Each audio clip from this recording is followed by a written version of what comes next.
طبعا ئاگادارن کە جەماعەتی پێکەوە ژیان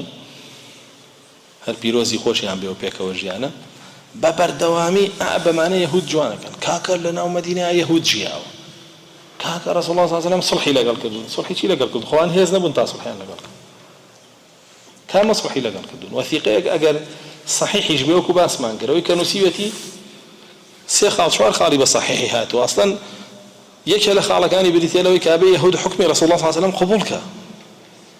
ئیتر تۆ چی هاتووە یعنی ئەڵێ پێکەوە ژیانی لەگەڵ کردوون پێکەوە ژیانی لەگەڵ کردوون یعنی ژیانی لەگەڵ دابەش کردوون کواشتی وا بووە باشە ئەنجا وەڵا دراوسەکەی ڕەسوڵ الله صلی الله علیه و سلم یەهودی بوو وڵا ئێمە بەس موفتیەکانی نەتەنیاهۆ ئاڵێن دراوسەکەی ڕەسوڵ الله صلی الله علیه و سلم یەهودی بوو حەزەکەم بزان نەتەنیاهۆ مفتی هەیە لە ئیسرائیل و فتوایەشیان داوە و بەردەوام فتوایەڵێن دراوسەی ڕەسوڵ الله صلی الله علیه و سلم یەهودی بوو بەردەوام ئەو قسەیەکەن تۆ بێ ئەم قسانە بکەیتەوە بۆی یەهود جوان کەیت و یەهود ڕازێنیتەوە ئەنجا داخی چیشم لێیە ئاوا ئیدعای پێکەوە ژیانەکەن لەو لاشەوە بۆ سیاسەتە گڵاوەکەی خۆیان قێزەونەکەی خۆیان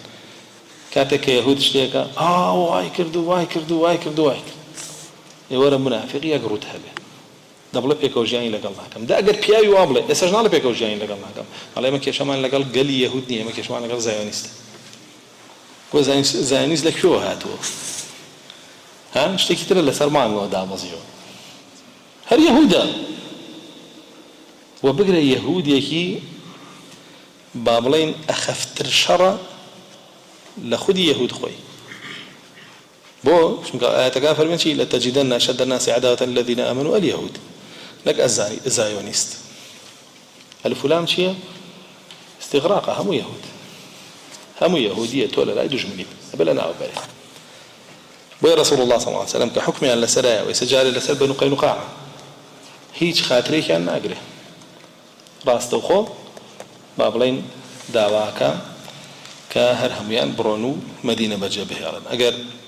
ئیلحاحی ئیبن سەلولیش نەبووە ئەوە خراتر لە سەریانەکە و وا لە هەندێک کتێبی سیرەیە هاتووە کە دیەی ئەو پیاوەی کە کوشتیانە لیانە سەنێ ئەنجا ئیزنیانەدا ئەوە لەبارەی یەهودی بەنو قەینوقاعەوە